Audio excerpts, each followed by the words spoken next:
All right, good morning and welcome to the How Can I Help My Child series. The journey of a lifetime starts with the turning of a page, the innocent flipping of a favorite storybook, colorful book, and the excitement that comes with that experience. This is learning. Perhaps this is why Barack Obama also said that reading is the gateway skill that makes all other learning possible. Welcome to the How Can I Help My Child series. My name is Maribeth Chima, and I am the founder of the Parenting Through Mentorship Academy and PTM Resources. And of course, I am the proud matron of the Mastermind Circle, a peer mentorship and accountability group that we run for young children and preteens because we want to raise children who are empowered, children who are resourceful, children who can navigate the world on their own.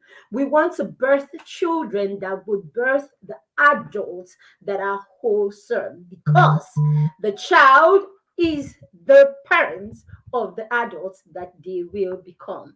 The adults that we become is birthed by the child that we were. Thank you for joining me this morning, as I said. All right. Thank you for joining me this morning. As I said, I am expecting to have a guest with me this morning. I'm hoping that our guest can make it to the show. But today we are talking about how the role of early reading in developing lifelong learners. We want to raise children who are lifelong learners. So, what do we do? What does introducing children to reading early, how does it, what role or what importance does it play in our ability to raise children who are lifelong learners? This is what we are going to be talking about today. I'm hoping that my guest can join me at some point, as it looks like she is not available right now. All right, so I'm hoping that before we go deep into the conversation, she will be able to join us. All right, so welcome to the show. If you are on Facebook, why don't you go ahead and tag someone who needs to be here? Do you have a friend who is a parent of a young child, a parent of a school age child, or the parent of a toddler? Then they need to be here right now, or a parent of a preteen. They need to be here right now. If you are a parent of even a teenager, who knows? If your teenager has got some gaps, you still have that teenager that is probably struggling with the idea of reading, then you need to be here. What we're discussing here today will be of great benefit to you. All right. So, as I said, I'm supposed to have a guest with me. I can't see my guest in the studio yet, so I'm sure she's probably having some network issues or something. All right. But we will go on before our guest comes in. Right. So, let's look at this whole idea of reading and why reading should be important in our lives. Now, the question you want to ask is, or the question that you see parents ask, right? For parents who are struggling with this skill, parents who don't even understand that this skill is important. One of the questions you will get is, when should children be introduced to books? When should my child be introduced to books? If you've been following me, then you must have heard me say many times that children should be introduced to books as early as possible. Yes, I have told the story of how my son's first book, my first child, his first book I bought when I was only about 6 months pregnant. That is because I had started doing some research, about reading. I wasn't even an educator at the time, because sometimes when you say these things, people will be like, oh, it's because you're an educator. I was not an educator at the time. I was just a parent that wanted to do something different. I was a parent that loved books. I was a person that loved books growing up. And yes, that wasn't maximized, for me. It wasn't like anyone introduced me to books, or helped me make sure that I had all the resources that I had in that area.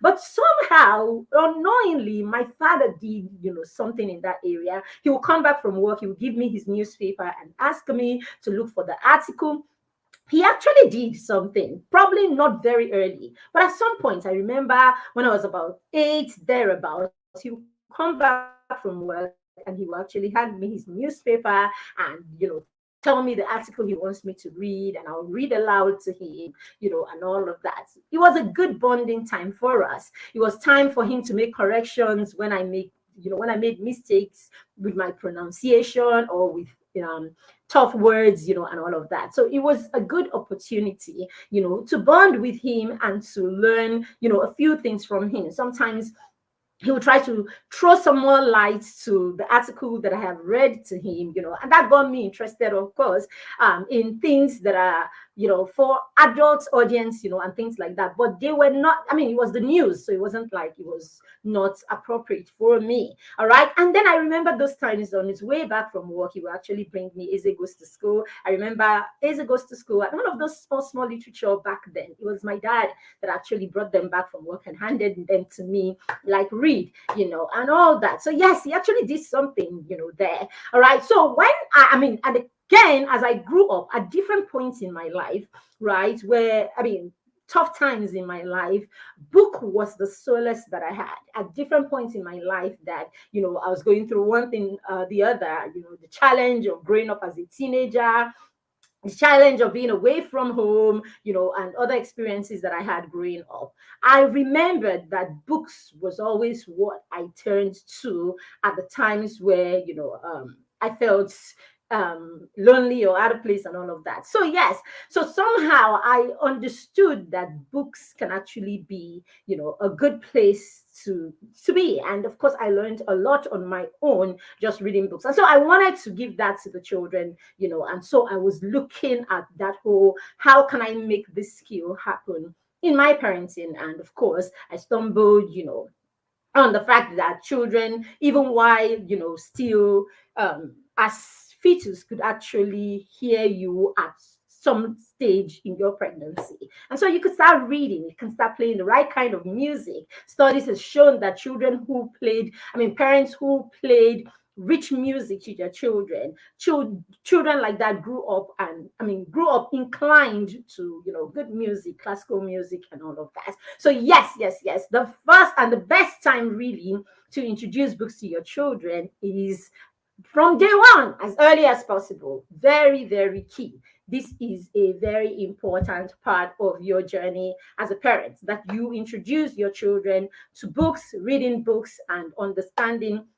the importance of books. All right. Why do you have to do this? When you introduce this skill, remember, your children are in that phase in their life where you are programming. All right. You're programming at this phase, whatever it is that you introduce right now, whatever habits you cultivate right now will be the habits that your child would imbibe or internalize. So why wouldn't we put together the right habits and, have the children practice this habit, over and over again? So many times, because we don't have all the knowledge that we need, or because we are too reluctant or quote and unquote busy, we do not do or put the things in place that we could put, for our children. And so it turns out that, by the time we realize, oh, okay, they are supposed to be learning, usually when the results start coming from school, or we start seeing them not putting their weights in school, that's when we begin to run around trying to, fix what is missing. But most of what our children need, they actually need in the first 5, 6 years of their lives, when we are building foundation, during that phase that we call the foundation phase. All right. So that's when we should be doing this. And yes, reading should be in that place also. All right. So my guest is still not here. So I think we will just continue with the show. I'm sure she has a valid reason why she isn't here today. All right. Where should reading skills be cultivated? Like where should it be cultivated? And what should be the first goal for you as a parent? So usually as parents, right? When we think about things like reading, the average parent thinks about reading, thinks about education, thinks about books, thinks about anything like that. What comes to mind is school. So you see that in the meantime, where the children are pretty, meanwhile, if you are here, let us know that you have joined us. Okay, in the comments section, share with us that you were here and let us know where you are joining us from. If you are on YouTube, you need to subscribe to our channel if you haven't. Why don't you go ahead and hit the subscription button? And yes, also remember to click on the notification so that when we go live, you will get notified. Yes, this show holds at 8:30 a.m. every day from Monday through Friday, and we come here to answer the questions that parents ask us on their journey. So this is us answering the questions that many parents seem to be struggling with, because we want to equip you with the tools and the strategies that you need to make your parenting journey as easy as it can be. We already know that parenting is not the easiest feat.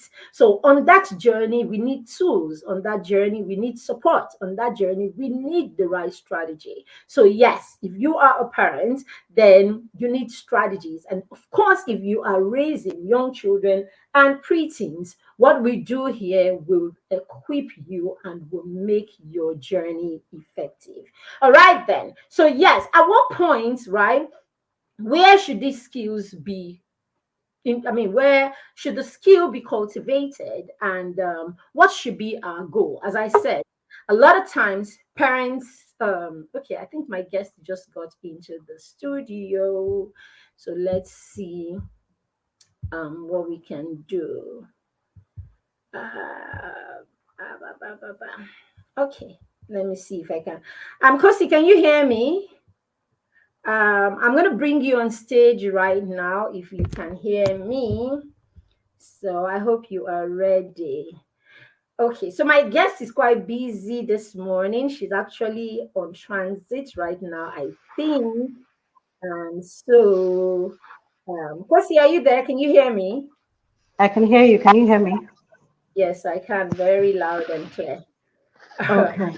Right. Thank you and welcome I'm to the late. show. I'm sorry, but I'm seriously on the move. Good morning. Okay, it's okay. I was just telling them that I'm very sure there's something serious that's holding you and that your morning is really very busy. All right, so welcome and thank you for joining. We have Thank started a you. conversation. Today we are actually looking at the role that early reading plays in developing lifelong learners, right? Our Okay. children, and making our children become lifelong learners. All right, so I just talked a bit about why we should introduce books and when our children should encounter books.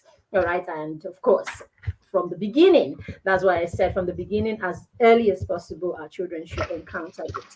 All right, so we'll just go ahead. If you're ready, we will pose the next question so that you will give us your insights. All right, sorry, we don't have time to start introducing Ms Kosi, but I think I tried to do That's that fine. earlier on. Okay. So she is as in when we say she's grounded as an educator, that's the kind of person I brought for you here. So when you talk about someone who's worked with children in the classroom and knows, of course, what it takes to support a child and what it takes to help children become more effective. Then we're talking, about Ms. Kosi. So she will be sharing with us from her deep insights as someone who has been working with children in the education sector for nearly 15 years, right? I'm even calculating from what I know since I met Miss Kosi. So it could even be Yeah, that more. should be about, I think you're about right. 15 or Right. maybe a little more, but yeah, I Yeah. think you're right. Yeah. All right. So that's a lot of experience there. All right. So Kosi, I'm going to be asking you, Yeah. where do you think, right? So the next question I'm going to be asking is, where do you think reading skills should be cultivated, right? And what should be the goal for us as parents when we think of reading for our children? Should the goal be that we want children to just come into that place where they enjoy reading, or we want children to read because we want them to do well in school? Because sometimes these things can be blurry as parents, all right, for parents, right? So, Yeah. as an educator, someone who's worked with children for this many years, what are you going to advise parents to focus on, especially during the foundation age, I mean, period of the child's life? Yeah. Okay, so if I get you right, you're saying when or where? The first question you said, did you say Both when of or them. where should children? Where? Yeah, so both of them is where, and I think we've answered when before. All right. So Yeah, it's more which is like why. it's where should this be, and then what should the goal be? So where should it be, and what should the goal be for the average parents? Is it to get your child to enjoy reading, or is to get your child, to read? Because sometimes it's like, okay, we need to get to that point. Oh, they are not reading, they are not sounding, they are not blending. What should be the goal in the first, say, 5, 6 years of the child's life? Okay, for me, I think that where really, if you start at home, like you said, you've already discussed when, which I believe is at home, you're reading bedtime stories, you're reading, you have like a routine or something at home, right? So the child has already started early enough. So now maybe I'm guessing that if you have started that early, then you're probably the one reading to the child, right? Now, Mhm. but by the time the child gets into school and learns to blend, you definitely should be supporting or reinforcing at home, and then the child give the child opportunities to read to you. However, when you say what should be the goal, I'll definitely say teaching the child to love reading, teaching the child to enjoy to read on their own, to enjoy a book on their own. For me, it trumps every other thing. If the child only has to read for when they have assessments or for grades and all of that, the truth is their knowledge is not just limited, but it's like you're not giving them access to another avenue for exploring the world. I don't know if you understand my point. Yeah, so because on their own they're able to, once you give the child the gift of reading, the child is able to pick up anything. It's like they can excite themselves with learning on their own.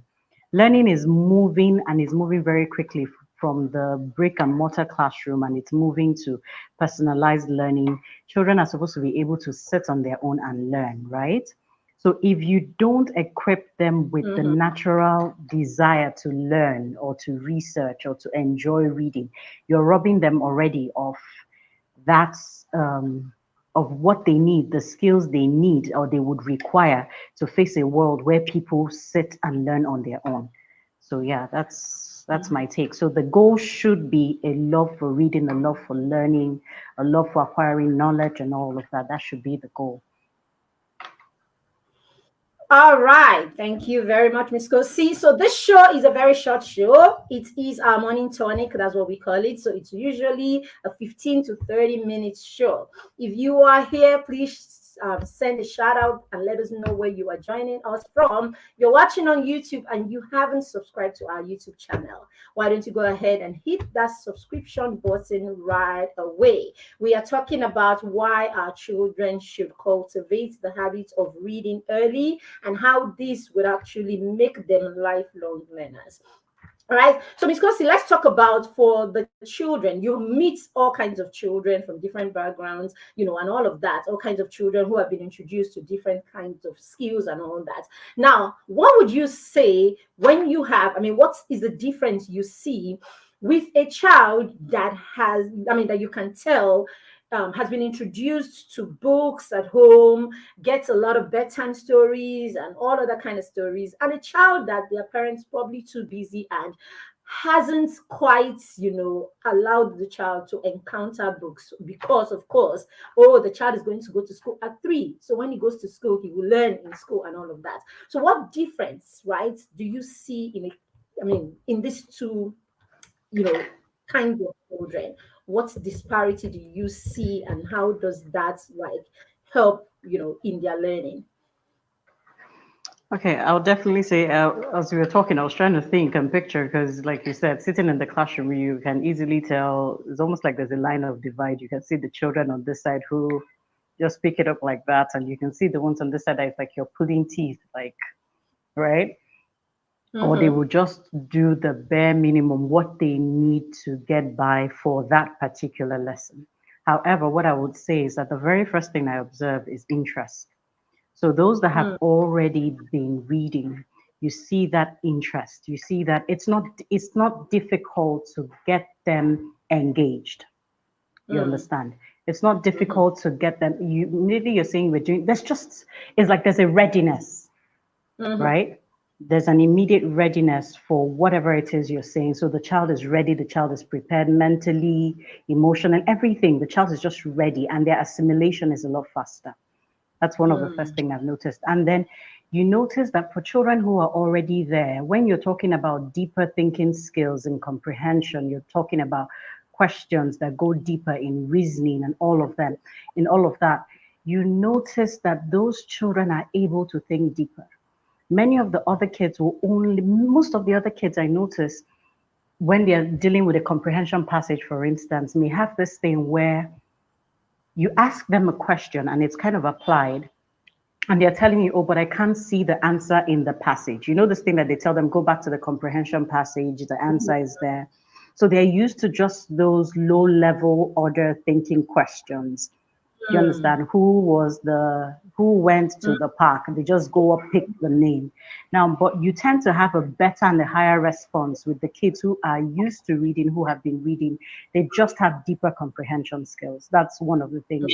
And then the other thing that is really big that I've noticed that for every topic you come up with now, going into other topics, we're talking science, we're talking we're talking other topics now. You notice that Mm-hmm. for most of those kids, when you just introduce a topic, you know, you want to know what the previous knowledge, what the children already know. You just observe Mm-hmm. that those kids tend to have a better idea. You're asking Mm. everybody, what do you think about this? What do you think this topic is about? What do you know about this? Because you want to find out where everybody is. You Yes. just notice that many of the other kids are not, what they're saying doesn't align. But for that particular child or those children who are used to reading, they seem to have an idea about everything because their exposure and their reading seems to have given them almost the background, basic working knowledge for every topic that will come up. So that is a huge advantage for them. Yeah. I can totally relate, with this one that you're saying. You know how you're having conversations with the children, even with my children, and you would just your normal conversation. Oh, okay. I remember that time I read somewhere that if you have a Ferrari, you can't even put a sticker on it. If not, Ferrari will take back their car from you. Where did you get that from? I read it somewhere when I was reading. So it just goes. The knowledge just keeps, their mind just keeps opening up, because one thing leads to the other when they are reading. So as you said, they become, they have a bit of every knowledge just because they have these different experiences through books.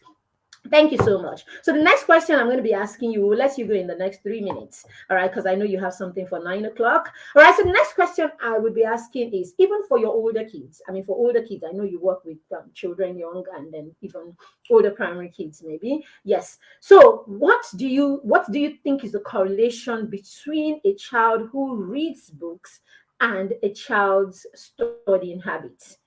Children who read, and how does that translate into the habit of studying that children of course will need as they grow older? What's the connection?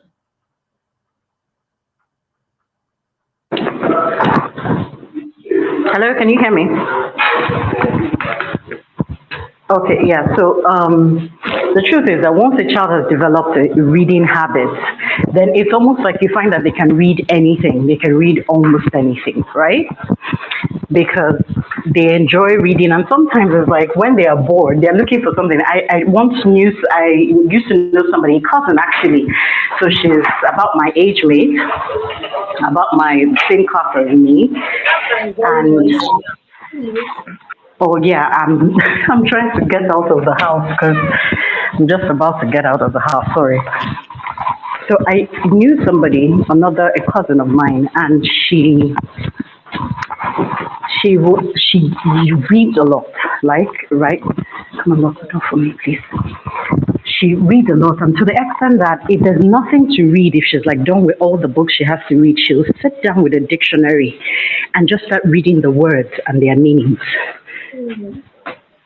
Now, so what that tells you is that a child who already has the habit can read practically anything. And I've noticed something else about reading. Reading is something that builds a child's imagination, right?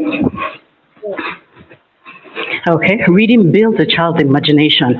And the thing about that, for the observation I've had, now this is with my son at home, is when he does read his school books, because he enjoys reading the first.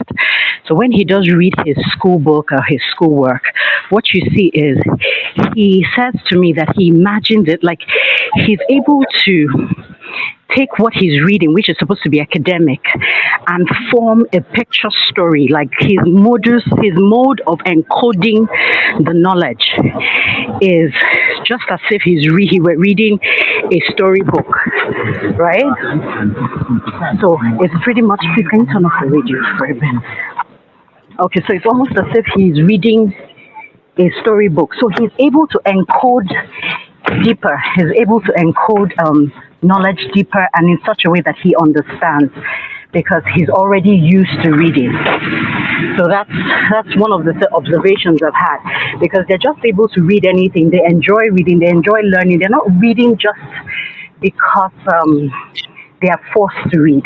So they pick up anything to read just because of that enjoyment of learning. You understand what I mean? So I feel that they are better able to study. They're able to translate it into studying because it's not work for them. Other children may see studying as work, but for them it has become fun. Yeah, so that's what I find, what I've seen, and they just enjoy it. And yeah, even the schoolwork doesn't seem like it's hard work or it's painful to them, unlike others that see studying as assignment. Exactly. Thank you so much for that insight. That was actually really deep. All right, so I'm going to be asking you a final question so that we'll let you go. And that is simple. What would you advise us? Okay, what strategy, one, two strategy that you would advise that parents apply in their homes to promote learning and reading? Basically, you have that child who's not interested, you didn't start early, you have a child you're thinking of what to start. What can you do to promote reading now that we Okay, so you didn't start early. I think one of the first things would be you creating a system or a routine concerning reading. And you have to, when I say create a system or create a routine, maybe you just create a time in your house. So it's okay, everybody, just like what we do in schools, drop everything and read. So maybe you may want to have a time in your house where you're like, oh, everybody has to read something, everybody has to talk about what they've read, you have to dramatize it, you have to something. You're going to have to attach a lot of fun to it. Just even though my first son enjoys reading, my second doesn't. So one of the things I said to him was reading to him. He's older, but I would like to read to him. Sometimes it may need, okay, watch a movie or something of what you're reading or something, but it has to now be a bit more exciting. And the truth is, for people who don't like reading, find books at their level that they will enjoy. Like, he doesn't like reading as much, but there are certain books. There's one in particular I bought recently. I'm trying to remember the name. It has more of pictures or doodles and all of that, but there are still words. So you're going to have to start at the child's level. Pushing like, oh, but your brother is reading books, like he's reading our kind of books, the 5 a.m. club, he's reading Gifted Hands, he's reading. You can't force him. The most he can do is maybe take that a little bit. He can read maybe a page of it, and he'll need a lot of engagement if you want him to read that. What I mean is maybe stop, talk about it and all that. But if you're expecting him to just take the book and sit down for hours like his brother and read, it's probably not going to work. So you're going to have to find activities to engage in between, and then allow the child to read at the level where they are, something that they enjoy. Yeah, you're going to have to come in at a lower level probably.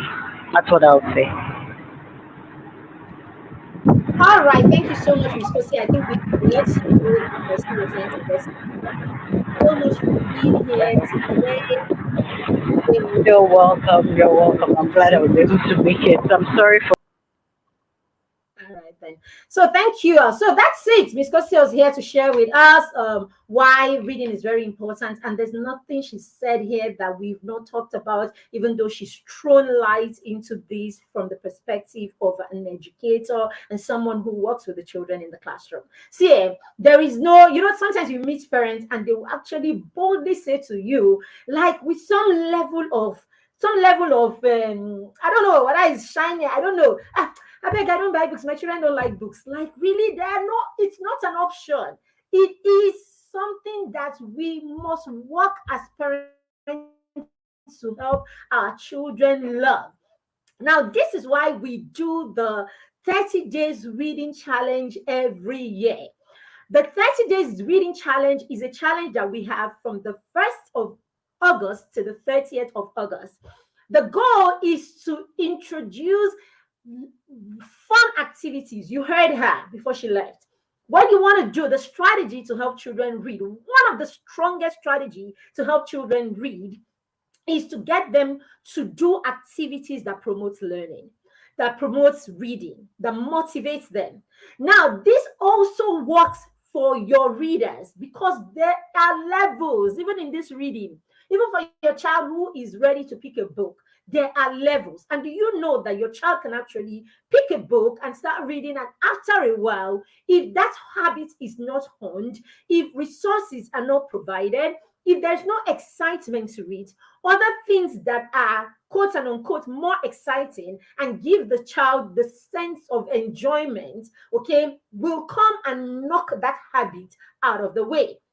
So, reading is a habit that we need to introduce, we need to help the children cultivate, and we need to stay in there for some time, supporting and having them read. There is a difference between a child like me who learns to read along the way and a child who has reading cultivated intentionally. For people like us, it is still okay. Somehow, somewhere at the back of, somewhere along the line, you read a book, you drop here, you have books here, you borrow, you read. It's not as grounded as someone who cultivated that habit in the first 7 years and all of that. I practically had to teach myself to read books and to stay on books. And even now, I need to tell myself why it is necessary for me to read other genre of books, because at the time I simply just read fiction books, Mills and Boons, and all of that. So at that season in my life, I just read books that, the average teenager would read. But somehow, even at that point, there were still teenagers who didn't want to read anything. All right. So there is something about cultivating that habit intentionally. And that's what we're doing in the 30 days book, reading the summer fun activity book challenge. That challenge, you can get into the challenge today because we have an extra um challengers bonus today from 12 noon till 12 midnight. Yes. So it is an extra early bird, sales opening for the challengers who would register today. You can register for 299. Yes, for 2,999 naira, you will be with us. Your child will be with us for 30 days. And I'm not talking about be with us that they will be, we will be in their face for 30 days. There will be amazing activities that they will be doing. The activities will make you bond. The activities will make the children excited. The activities will make them create stuff. It will make them go into the kitchen. The activities are just going to be really exciting. We have put together the right strategies to get your children enjoying what they are reading. Because when you add an activity and there is a sense of satisfaction, there is something that is fun about that activity, then it will motivate the child to do something that they wouldn't do ordinarily. And the activity will also help your learners who already read to get more excited about books. And apart from that, we would also have story time. Story is an opening gate for people to start loving books. All right, we are going to introduce the children to African stories. All right, so it's going to be an exciting time and you do not want to miss it. But you heard Ms Kosi today. Not only will your child be someone whose mind is open to learning all kinds of subjects areas, in life, your child will also be exceptional, even in their academics, because I know that's the one many of us like. Anything that will make our children have high grades. Do you know that if you introduce your child, and I mean your 1 year old, your 2 year old, even your 2 months old child, if you introduce them to reading now, as early as possible. So this is why that challenge is for children from 0 to 13. If you have a 2-month-old child, come and join the challenge, because the goal is to program and to introduce the children to books. Your children should meet and encounter books. Your children should start having experiences with books as early as possible, even for your 1-month-old child. Now, enroll, if you have a little baby, into the challenge so that we teach you how to program your 1 month, your 2 month, your 6-month-old baby for loving books. Because as soon as children love books, as soon as they enjoy reading, then the gateway to every other skill is automatically open. Barack Obama said, and I quote again, reading is the gateway skill that makes all other learning possible. Reading is the gateway skill that makes all other learning possible. Ms Kosi just said before she left, the moment your children cultivate the habit of reading for fun, as simple as listening to your bedtime stories, listening to your lullabies, listening to those rhymes, as simple as listening to your stories, we will be telling a lot of them dramatically, tales by moonlight, puppet shows. We will have all of this in the challenge. The moment you get your children excited and ready for those things, you are opening up their minds for reading. And Ms Kosi, who has been a teacher for over 15 years, says, the moment your child already loves and enjoys reading, then anything and everything in class becomes easy because they are excited about learning. That is what she has noticed with her students. The ones who read and started reading from home tend to be excited. Their ideas are usually deeper. They don't do lower level thinking. Their thinking is always higher level. And I can testify, on this one to you. Thank you for joining me for the show today. Tomorrow we will be back here at 8:30 with another powerful guest where we'll be talking about something, something else, a question that we've had parents ask over and over again, and we want to give you solutions for, or we want to give you strategies and tools that you can use to deal with that problem or challenge in your parenting. Have a fantastic day, parents. If you would like to be a part of the sales, if you'd like to be a part of the extra early bird challengers flash sale that will begin at 12 noon today, there is a link that you will see immediately after this class. Okay, click on that link and join the list, because we also have 3 amazing guides that we will be giving you for free, worth 20,000 naira. But you need to be in that group, in the wait list, for you to access all of these freebies. All right, so see you at 12 noon, all right, when the flash sale is turned on. Thank you very much and have a blessed week. It is my prayer that your week is blessed, that you have, every good thing and every strength for all that you have planned out, all the strength for all that you have planned out for the week. Have a fantastic week. Bye.